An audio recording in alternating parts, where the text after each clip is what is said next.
There are 6 officers in APD's sex offender unit, and they have to keep tabs of more than 1,600 sex offenders.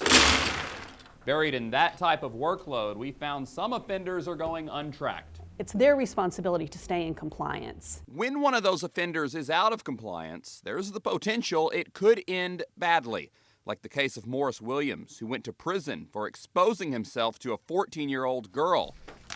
After serving his time, he failed to report to police in April. 5 months went by, during which court records show he was arrested for other crimes: theft, then a drunken assault at a gas station. The sex offender unit eventually arrested him in September, sending him back behind bars. Are there sex offenders that could possibly be falling through the cracks? Yes. This fall, that number was 15.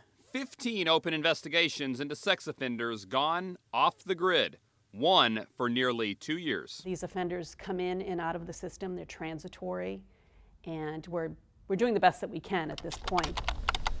We did our best to track down those offenders on our own, simply checking their last listed address with the state's database, easily available to anyone online.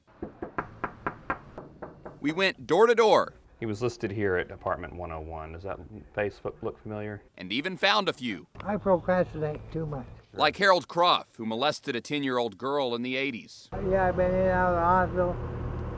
I keep forgetting. With others, simple explanations. Some had moved and some had died, but none had been charged with failing to register with police. I'm glad that your station has brought this up. Councilman Don Zimmerman chairs the city's Public Safety Committee, and after learning what KXAN discovered, he promised to bring it before his panel. If I'm late paying a traffic ticket, I'm going to be nailed.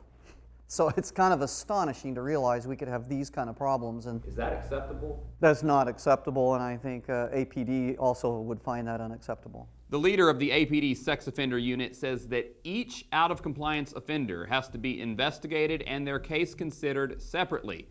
She believes a new auditing system will help cut down on the number of out-of-compliance offenders. Since we began investigating, we discovered several new charges for offenders failing to register. Chris Sadeghi, KXAN Investigates.